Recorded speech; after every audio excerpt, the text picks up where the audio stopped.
Hi, everyone, and welcome to another episode of AtScale's Data-Driven Podcast. I'm Dave Mariani.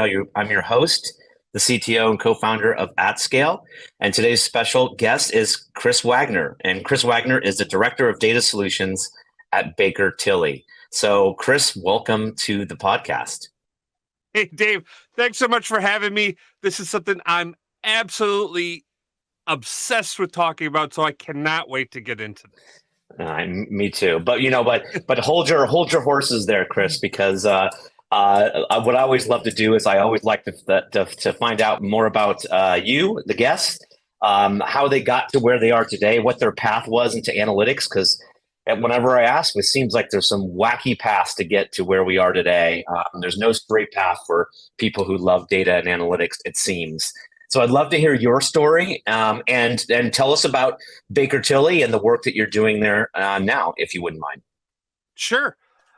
So I am super blessed because every single day I get to work doing things that I love with people that also love doing the work. So I'm happy to talk about how I took the journey from where I was to a place where I am today to help other people along that path, because you too should love what you do as much as I do every day.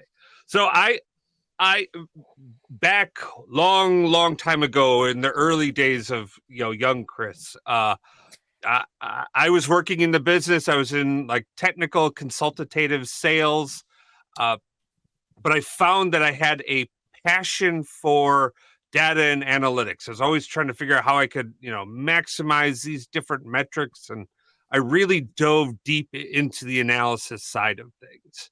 At the same time, I was going to school. I was working on getting some degrees, and, kind of one thing led to another. And I found myself interviewing for a job as an application developer that then, in the middle of the interview with the CTO, he said, "This is the wrong application for you. You need to talk to our data guy.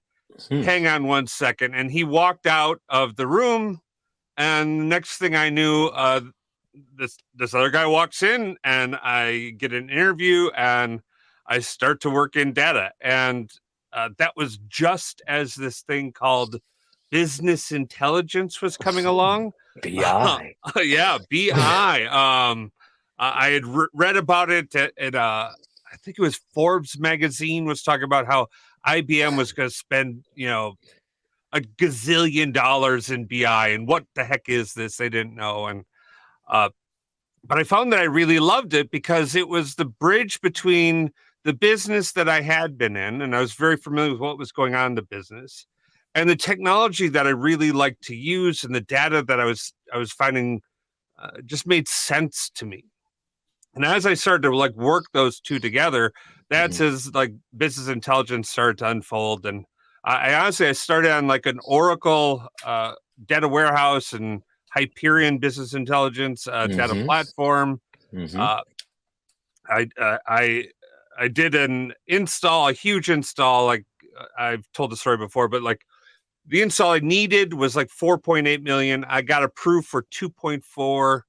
Got it in. Okay, it's fine. You don't always get all the money you're looking for. Got it in, loved it. But a month later, after I got it in, I saw this thing that they were just starting to talk about called MSBI. And that's when I kind of priced it out to see, okay, I want it. What would that $4.8 million solution be on the Microsoft side? Saw that it was $180,000 and realized I'm in the wrong place. I mean, Oracle's great, awesome, it's all good, but holy cow, I could see the writing on the wall. So I moved to MSBI, and a few years later, I got to see a preview of this thing that evolved into the thing we call Power BI. Had the same revelation, that it made 10 years ago, it sucked, but I could see the path and see the interconnectivity of it. And I went, okay, that's where I needed to be. And so I shifted my career in that direction. But I think it really, because I had the strong foundation of the business and I love data, it was able to be a good blend for me to naturally learn the data stuff. Wow, like your story sounds so much like mine, Chris. When it because I was an economics major at UCLA, so no technical background whatsoever, other than my hobby was to program BASIC on Apple II pluses. Wow. But same kind of thing. Having that business background and then marrying that with data and technology. What I found throughout my career, I'm sure you did too. It's like it really paid dividends because typically there's such a chasm between the technical side and the business side, and just being able to understand both sides was a real advantage for me in my career, at least. Yeah, I talk about all the time about needing to stand in the gap between the business and IT and be able to bridge those two worlds. Is crucial for most organizations, especially in their data space. It's like, and it seems like, data is sort of like it's like that glue, right? So it's as opposed to if you were just a front end developer, it's not nearly as relevant to everybody else to than data is. Data is the kind of the lifeblood. So it sort of is a really good spot to sort of play both sides on the business and on the technical side, isn't it?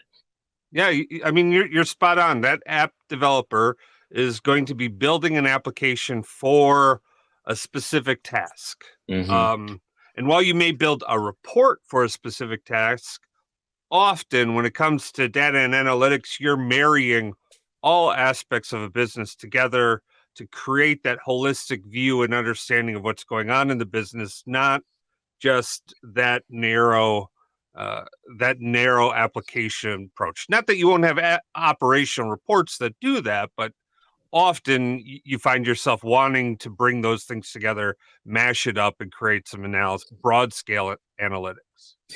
Chris, I want to go back to what you said in that first interview, because that was sort of your pivot point, it seems, in your career. Now, in retrospect, what was it do you think you said to that interviewer where he stopped in his tracks or she stopped in their tracks and said, I think you're applying for the wrong position. What do you think it was that sort of triggered that aha moment? That that's so funny. I've mentioned that in private conversations. I don't think I've ever mentioned this in public. That's a great question. They asked about like what type of hobbies I was into, and I said I like solving puzzles and mysteries, and I was huge into like Sherlock Holmes and like like lining up all these obscure things and realizing what type of picture that painted and providing analysis from that. Mhm. And he's like, "Oh my gosh, that is exactly the type of person that we want in our business intelligence and analytics space." And I'm like, "Oh, I at the time I honestly didn't even know that was a thing because I was just on the software side, but it was fantastic. It's great." Yeah, my moment was similar. Out of getting graduating from college, thinking that I wanted to be an investment banker, not liking the people or the work at all. Honestly, was really disillusioned and decided I need more interview practice. So, somebody referred me to this little company that was doing consulting for banks, and I'm like, this looks lame. They sent me like this big envelope with all these misplaced stamps on it. So they didn't even have like a stamp machine at the time, right? It was just like literally about 20 stamps across the envelope that was the information they were sending me. I'm like, this is what a rinky dink operation. This is, I'll go in, I'll hone my skills. So what the heck, right? And I go in and have the conversation, and they're like, oh, you know how to write code? And it's like, well, not really. I mean, I do it like it's my hobby, right? It's like, you're hired. And it's like, wait a minute, hold on. And I just found like I love the people and I love the fact of what they were doing, which was really they were a consulting firm that we ended up morphing into a software company and then selling to Oracle. So talk about full circle back to the Oracle story again. But Right. it was complete. It was a complete accident. And I try to tell my kids that, hey, you know what? It's like just try a bunch of stuff, right? And if you can do an internships, because I thought I wanted to be a stockbroker until I interned with a couple stockbrokers. It's like, boy, do I not want to do that. So it's almost as good to know what you don't want to do as it is to find what you really want to do. Oh, yeah, you're spot on. And the way careers are evolving today, like it goes so fast. The job I hold today wasn't a job that people had 2, 3 years ago. And the job I had a year ago wasn't a job that anyone had heard of 2 to 3 years before that, right? Like careers and the way we work are just evolving at a rapid pace. And the more you can know about yourself, what you like to do, what you're good at, and finding ways to leverage that in new ways is going to be, I think, some of the biggest skills that we're going to want people to develop in the upcoming generation. So don't worry if you can't code, or don't worry if you can't do XYZ. Find out what you're good at, put in the work to become as good as you can be at it, and then see where your career takes you. And love what you do, right? I mean, look, Right. if you love what you do, for me, it's like I do this as on my spare time. I write code. So Yeah. obviously, I'm going to get my 10,000 hours in because I'm not doing it from 9 to 5. I'm doing it 24/7 because this is what I love to do. And I was so amazed that I get paid for this. This is freaking awesome. This is the best thing ever. Hopefully everybody can find that. But so let's talk about Baker Tilly here. So talk to me, Chris, about what you do for Baker Tilly and what Baker Tilly does for its customers, and how that's all what we've been talking about is sort of highly relevant to that question. Sure. Baker Tilly has classically been known in the finance, tax, and audit space, and we're known worldwide in that area. And we're a top 10, maybe I think we're 8. I don't know. They're very competitive at those levels, and they get excited as you move up. Uh, but 5 years ago, they said, you know what? There's this big surge in the need for software development, consulting, and our customers are asking for this all over the place. We really should be investing in this. And so they built out this huge, amazing software development branch. I think we now have 500 software consultants around the globe that are helping companies out. And like 2 years ago, or 2, 3 years ago, as the pandemic was starting, they said, I mean, it was right before the pandemic, but they said, you know what, we need to do the same thing in the data space. So we're aggressively building out a data practice at Baker Tilly. But we do consulting with enterprises, mid-sized companies, helping them on their data journey, helping them find their path as they look at where are they today and where do they want to be in that future. And that's a big thing we do with a lot of our engagements is we start with what we call like a path. We actually call it a pathfinder because everyone is going to be on a different journey. Everyone has different hills or valleys or chasms that they need to cross. And we want to help bring in the experts who have been through this and done this for decades to help them navigate that challenging terrain, especially as we look at all of the changes that are hitting technology today. It can be really hard if you're really focused on your business and really focused in on the work that you do to know how to navigate that. And we're very good at that, helping people understand the path, getting starting on the path, and then enabling them to take to run really with that strategy. Yeah, what I love about in your position, right? You get to see the situations, a broad swath of situations and companies and challenges, which allows you to. I mean, you can't do that if you're working in a single company, right? You have your situation, but it seems like you can really learn a lot fast and then apply that to your customers. So tell me, what are the trends that you see out there on this path? Because there's all kinds of talk about concepts like data mesh and hub and spoke, and Gartner calls it the data franchise model. But there's all kinds of ways of people talking about different ways of delivering analytics to the business. So can you talk a little bit about what you're seeing out there right now? Sure. And I absolutely love the concept of the data mesh. And for people who are hub and spoke or however you want to call it, but The reason for that, and for people who aren't familiar with what a data mesh is or a hub and spoke model is, it is the organizations within your business who own the business aspects, be it finance, be it operations, be it HR, sales, whatever, whichever group it is, Hmm. they own and manage the data within their organization. So because they're intimately familiar with what's happening inside their space. They Hmm. know the rate of change. They know the things that are going on. They know the market trends.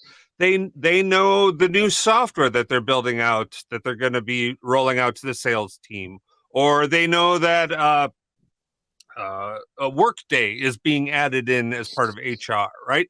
They're intimately familiar with what's going on in their business, and so therefore it makes them really knowledgeable about that data and Hmm. what's right and what's wrong.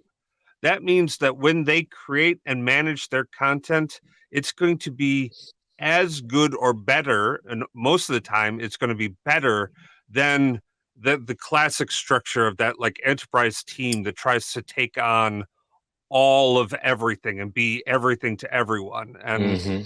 I mean, we just know that that team never has enough funding, never has enough time in the day, can never keep up, and it's a huge challenge for him. Where the hub and spoke allows for that distributed management that makes it much easier for organizations to work and move at this speed and pace of business.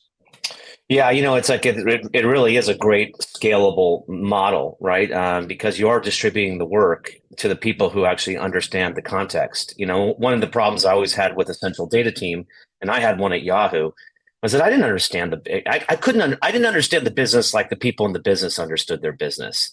Right. So, for me to deliver their analytics for them was a big crosstalk problem. It's like, okay, what do you want, and how is that, and I don't know if it looked right or not because I didn't live in the business where they could look at this and think that's wrong in like 30 seconds, not even 30 seconds, 5 seconds. So, Right. but the other side of that, Chris, is like we lived through this sort of self-service revolution. Tableau started it, right? Where Mhm. the business sort of, the business was responsible for creating their own visualizations and doing their own work.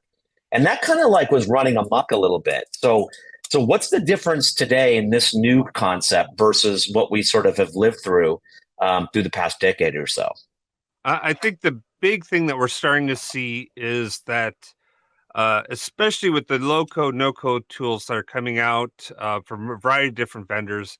They're built on scalable enterprise solutions so Hmm. that the individual or team or department that was going to take on a piece of work could do so in a manner that could be as elevated up that path, and if necessary, then handed into that enterprise team to run and manage on a go forward basis. So no longer are we seeing um, teams like kind of doing just whatever the heck they want across whatever tools that they want or tools that Hmm. aren't scalable.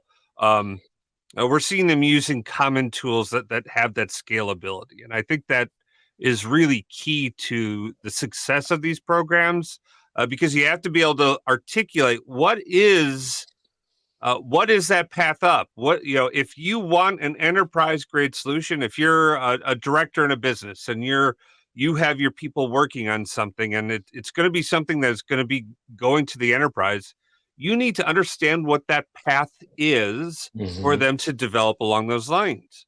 Um, and what alternative paths are to maybe strategically say, you know what, that enterprise path is, developing along those lines. To prep for that is going to take too long. We're going to purposefully strategically make other decisions, but know that if we're going to convert over, that it's work that's on us to do that development. And this helps make it very clear to people what technical debt they create. Whereas I Hmm. think in the past, if you and today, if you don't have that roadmap, people Yeah. don't understand that technical debt, right? Yeah, so I mean, so let's talk about that a little bit more. So the roadmap is like, I know that's sometimes people make the contrast between hub and spoke because the hub is sort of like a center of excellence or something. Mhm. It's an entity that even could be, built up of the business, right? But it's somebody who's setting, it's a group, whatever, setting the rules of the road, setting that roadmap. So how have you seen that work, right? So what is that? Is that how you do it? Is that how you make sure that there is a roadmap, that people are speaking that same language in the business? And then if you do, how do you even constitute that, and what does it look like? Oh, that's a great question. And so you focus in at least. So I come from a background where I've been both in IT in the centralized teams as well as in the business in the Hmm. non-centralized team. Hmm. Uh, the key pattern there is uh, you have to have standards and tooling and capabilities that you introduce at each of those layers I was talking about, right? The Hmm. enterprise, the department, the team, and the individual, right? Like, you know what? I don't care much about what individuals have to do to get their job done. They know it. They should get it done. Great. It's a one and done type thing. But as you start to go up to a team, well, okay, now you're talking about how do you share? How do you make sure that the people who are on the team have access to the work the other people are doing? Right. So Hmm. suddenly you start to elevate and escalate what constitutes team level work. Right. Same thing is true. You have to lay that path all the way up. So, Hmm. and you need it on those hubs. Need to define what that means in each of those cases. Hmm. So if we were going to talk about, let's say, data modeling, you would say, okay, hey, if we're going to talk about it, the enterprise, we are talking a full data warehouse, fact dimension or star schema data warehouse design or data vault or medallion architecture, whatever it happens to be. You'd establish those standards that you'd have at that enterprise layer. As Hmm. you start to go down, uh, you can start to become more lakeish in your approach and more random, and because all of a sudden that variability is acceptable, that investment, time, and energy and build out is not necessarily as impactful or doesn't deliver the ROI you're looking for, and Hmm. so that's okay to have those lower tiers. And I think understanding of that is key in knowing that in that hub and spoke model, because you're talking about order and chaos and how do you Yes. bring those together and work together. So Chris, like who's the shepherd there? Who's leading that charge? Like, what's the role? What's is it a person? Is it a team? Because that's like, let's just say like, okay, let's at the enterprise level, we're going to choose a data warehouse architecture or a data lake. I'm going to go for a lake house. Like, Mhm. where's the decision decide that we're going the lake house versus the warehouse? And this is how we're going to set up RBAC and, access rights. And this is how we're going to give onboard people onto this platform. Like, where does that live? And then in the modern one, or if you could forget about your customers, if you could do it yourself and you were running your own sort of organization, how would you do that? How would you organize that? Fantastic question. So I'd have, for each of my little hubs, I'd have a Hmm. centralized team of people who are highly, highly skilled and focused in on that area to help Hmm. design and build out those patterns so that Okay. they could enable the other people across the business to follow them, right? Okay. So that the people who are in finance could just leverage that knowledge, or vice versa. If you're in finance, how do you set up your accounts? How do you set up and manage the way you're tracking sales or your expenses or whatever it is, right? You have that small team at that center who establishes those standards, and then everyone who comes in is able to draw from those patterns and take those and extend them to meet their needs. Very cool. Very cool. Okay, let's shift gears a little bit and let's talk. It's Mhm. related, of course, but culture and a culture of data or a data driven culture. So Yep. again, you have the privilege really of seeing a lot of different organizations and obviously different cultures. Can you talk a little bit about a data driven culture where you've seen a pattern of success and a pattern that leaves a little bit to be desired. And how do you achieve that if you're a data leader? How do you sort of drive that culture, a healthy data culture? I'll just leave it at that. Sure. So the thing that I found that works amazingly well is you have you have an open forum that meets on a very regular basis where you encourage that centralized team to have open office hours with that community to work with whatever issues they're taking on or dealing with to Hmm. help them through that. That addresses a number of different things for the people who are in the business who are building out content. Hmm. They get to, when I ask a question of you and say, hey, Dave, how do I do XYZ and AtScale? You go, no problem, Chris. It's dot, dot, dot, dot, dot. Hmm. Everyone in that community of practice gets to see, like who's on that call, gets to see how you did it. And now we start to have organic growth and training Mm, across a variety of different topics love inside the it. company. And so that could be uh, a tool, or it could be security, or it could be sharing, or anything whatsoever. This also has massive value for the team hosting whatever conversation is going on, because Hmm. that team now gets immediate and regular feedback from their customers as to how good their product is that they're putting out. If the customers are coming in every week and they're like, "Oh my gosh, their hair is on fire, and we've got all these issues," and everyone's talking about the same issues, like, hey, red flag. Hmm. If their leaders haven't articulated this issue to you yet, it's coming. Jump on it now, get ahead of the issue, so that by the time that issue floats up to upper management, not only do you have a plan in place, but you know what it's going to take to like execute, or maybe you've even fixed it already. And, you can say, hey, no problem. I know we were having issues with our loads. We heard that. We resolved it on Monday. Tuesday, we validated that all of our loads are running fine. Today's our Wednesday status meeting. And that issue that you're bringing up is now dead already, right? So this is a fantastic way to get feedback from the people that are using your products and services. And for enterprise data teams, they don't often get that type No. of feedback, or it's a long cycle to get that. Yep. So be prepared when you start that. Some of the voices you're going to hear are going to be venting potentially 5, 10, 15, 20 years of grievances. And it's Hmm. okay, right? Like, let Hmm. them get it out, listen to them, and work with them, because we're all here to work together on the same issues, because we all want to move this thing we call data forward. And so hear them, help them, go on that journey with them. Having that open forum is an amazing way to build a data culture. And I honestly, I think every company should do that. I love that. That's the best practical advice that I've heard in a long time. So that's great, listeners. You take that advice. You know what? It has so many good things in terms of building trust, building team, building empathy. Because if I've been in both sides as well, and as an enterprise data leader, sometimes it's like you don't hear that feedback, or you only hear the bad stuff weeks later, right, when it's no longer actionable.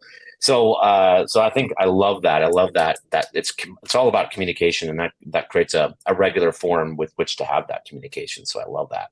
It's also a great way to manage your time, because Hmm. then as people randomly come in with stuff, it's like, hey, you know what? We'll take care of that during office hours. Please bring it. Make sure that, we articulate that, and then we can talk through it at the time.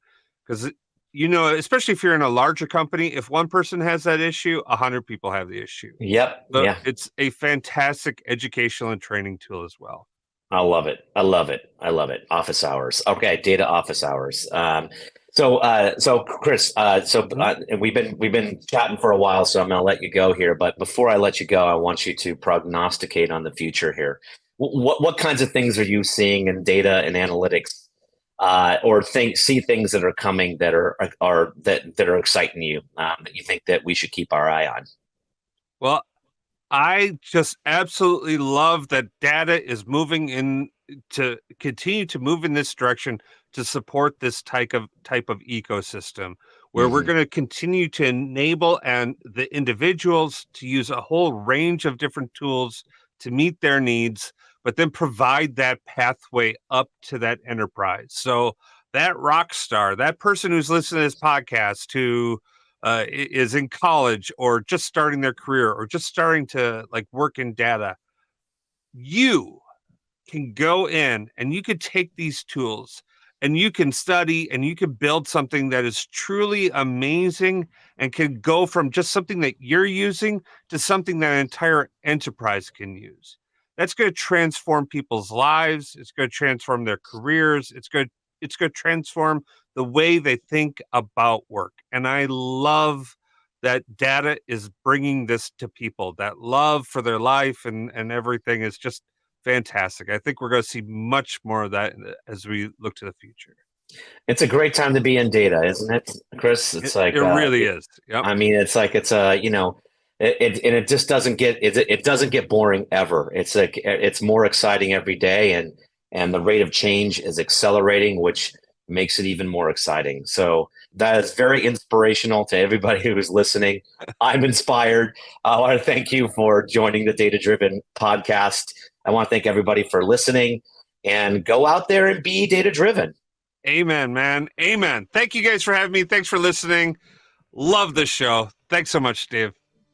Thanks, Chris.